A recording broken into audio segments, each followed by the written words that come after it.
Struggles of our life, संघर्ष का हमारा जिंदगी। तो हमारी जिंदगी की संघर्ष, स्ट्रगल ऑफ द लाइफ आज का टॉपिक है। इसके बारे में आज हम रीडिंग करेंगे। Once upon a time, a daughter complained to her father that her life was miserable and that she didn't know how she was going to make it. Once upon a time, एक बार की बात है, a daughter एक बेटी, complained शिकायत, to her complained ed करती है, कर चुकी है वो, ईडी करती है वो, कंप्लेंट करती है टू हर अपने पापा को, फादर को, दैट की हर लाइफ उसकी ज़िंदगी वॉज मिजरेबल। क्या शिकायत करी थी उसने कि मेरी ज़िंदगी मिजरेबल है, बहुत बेकार है। एंड दैट और वह, शी डिड नॉट नो वो नहीं जानती है, हाउ कैसे, she was going to make it. Make it यहाँ पर एक फ्रेजल वर्ब है, मतलब कि इसका जो लिखा हुआ है उसका मतलब कुछ और होता है। मेक इट कि वो उसको कैसे जिएगी, कैसा बनाएगी। तो वो ये कहना चाह रही है कि इतनी मिजरेबल हो रही है, इतना बेकार, इतने दुख, इतने कष्ट है मेरी ज़िंदगी में कि मुझे समझ नहीं आ रहा है कि मैं अपनी ज़िंदगी कैसे जीऊँ या मैं अपनी ज़िंदगी में आगे जाकर क्या करने वाली हूँ।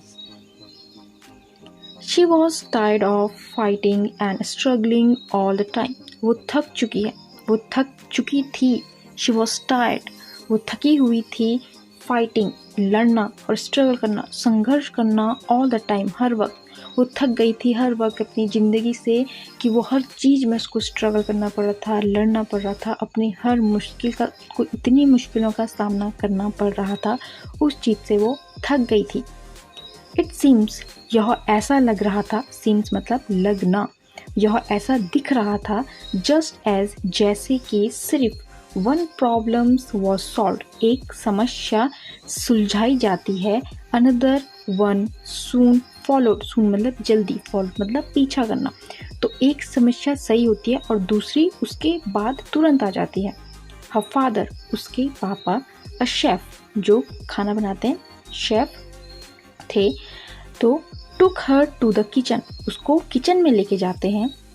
ही फिल्ड वो भरते हैं, 3 pots 3 बर्तन, विद वाटर पानी से, and placed each on a high fire और हर किसी को प्लेस मतलब रखते हैं उबल बहुत ज़्यादा आग में, बहुत हाई आग में। हाई फायर मतलब जब गैस फुल फ्लेम में होती है उस टाइम उसको वो उसके ऊपर 3 बर्तनों को रख देते हैं। Once 3 pots begin to boil, एक बार जब 3 के 3 पॉट बॉईल करना शुरू कर जाते हैं, जो उसमें पानी रखा था वो बॉईल करना, उबलना शुरू होते हैं, तो ही प्लेस तो वो रखते हैं पोटैटोज़ इन 1 pot एक पॉट में, एक बर्तन में वो आलू डालते हैं। एग्स इन 2nd pot दूसरे वाले में अंडे डालते हैं, and ground coffee beans in the 3rd pot और तीसरे पॉट्स में कॉफ़ी बीन्स जो कॉफ़ी की फलियाँ होती हैं, जो बीज होते हैं, उसको डालते हैं। He then let them sit and boil without saying a word to his daughter. वो बिना कुछ कहे अपनी बेटी को उनको बॉईल होने देते हैं। The daughter जो लड़की थी, जो उसकी बेटी थी, मोन मतलब आहें भरना, जब करते ना, जब थकान या फिर चिड़न के मारे जब आहें भरते हैं उसको कहते हैं मोन्ड। तो वो मोन करती है। वैसे रोना मतलब भी होता है यहाँ पर यहाँ पर रोना यूज़ नहीं किया जाएगा मोन्ड का। मोन मतलब वो आहें भरती है चिड़न के मारे। एंड इम्पेशेंटली मतलब कि उसको सब्र नहीं होता है, वेटेड वो वेट कर रही होती है। वंडरिंग वो सोचती है, व्हाट इज़ गोइंग ऑन कि ये क्या चल रहा है। आफ्टर 20 minutes 20 मिनट के बाद, ही टर्न ऑफ द बर्नर जो बर्नर था, जो गैस था, उसको वो ऑफ करता है। टर्न ऑफ मतलब बंद करता है।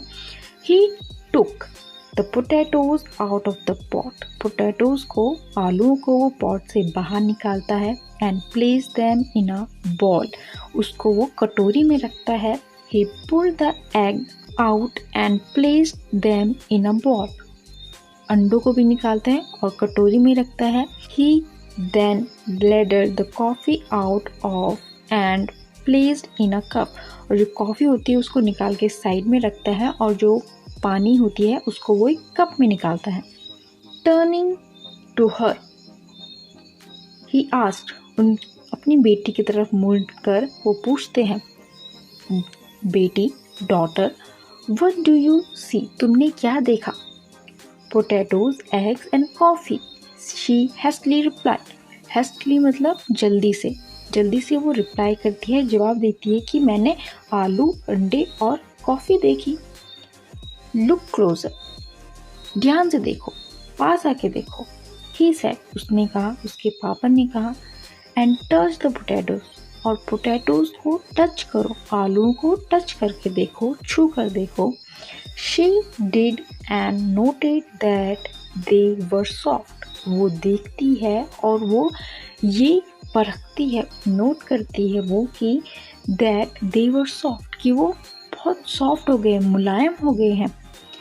Then he asked her to take an egg and break it, और फिर वो बोलते हैं कि अब एक अंडा लो और उसको तोड़ो। After pulling out of the shell, जो शेल मतलब जो बाहर का वाइट हिस्सा होता है उसको शेल कहते हैं, तो उस शेल को वो निकालती है। She observed, वो ये जांचती है, वो ये पाती है, the hard boiled egg, जो एग है वो हार्ड हो चुका है, वो बहुत सख्त हो चुका है। फाइनली, अंततः, he asked her to sip the coffee, sip मतलब पीना उसको, तो लास्ट में वो एक कॉफ़ी पीती है। Its rich aroma brought a smile to her face, rich मतलब बहुत तेज, बहुत स्ट्रॉन्ग, अरोमा मतलब खुशबू, ब्रॉट लेके आना, ब्रिंग का सेकेंड और थर्ड फॉर्म है brought, a smile to her face, उसके फेस पर एक स्माइल आ जाती है जब वो उस कॉफ़ी को सूंघती है और उसको पीती है, तो उसकी जो स्ट्रॉन्ग स्मेल थी उसके नाक तक जाती है और उसको सूंघकर उसके मुंह पे एक अच्छी सी स्माइल आ जाती है, एक मुस्कान आ जाती है। फादर, पिताजी, व्हाट डज दिस मीन्स, इसका क्या मतलब है? शी आस्क्ड, वह पूछती है।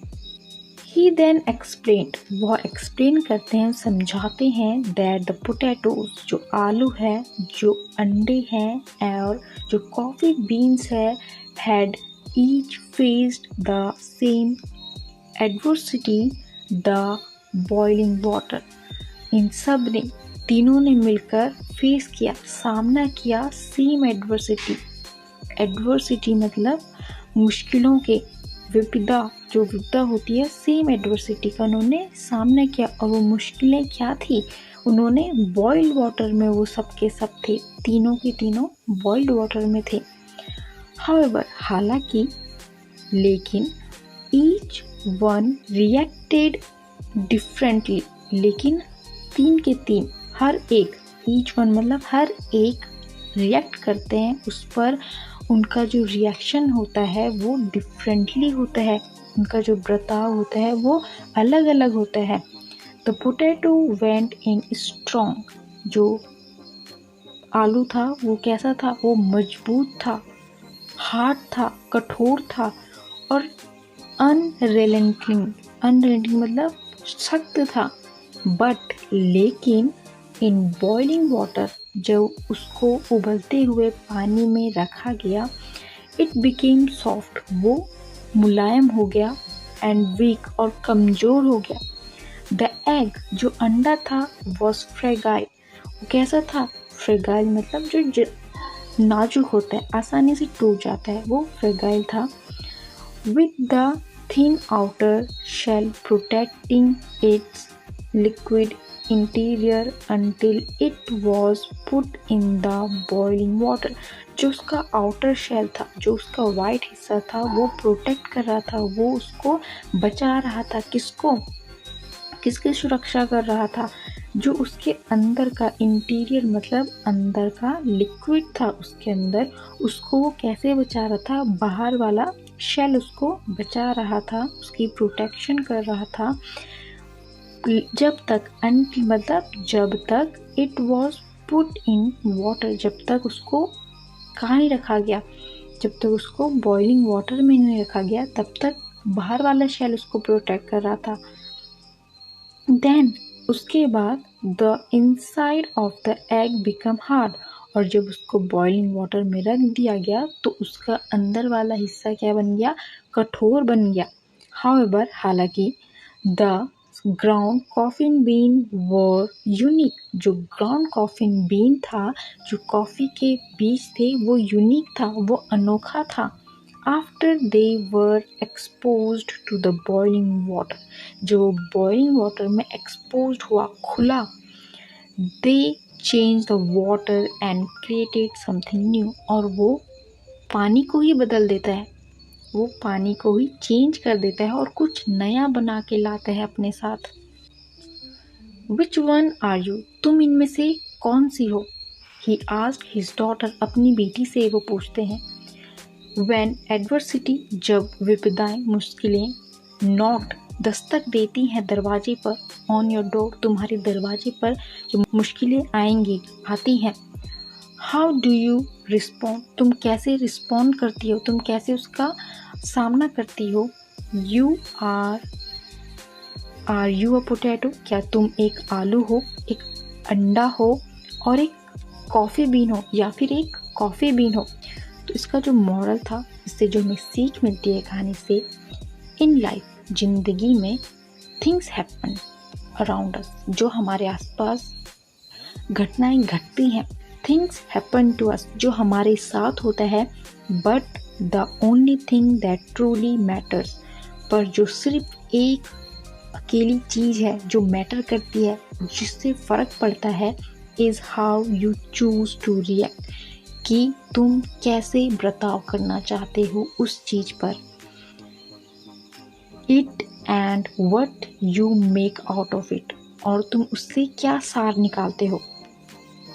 Life is all about learning, जो ज़िंदगी है वो सिर्फ सीखने का नाम है।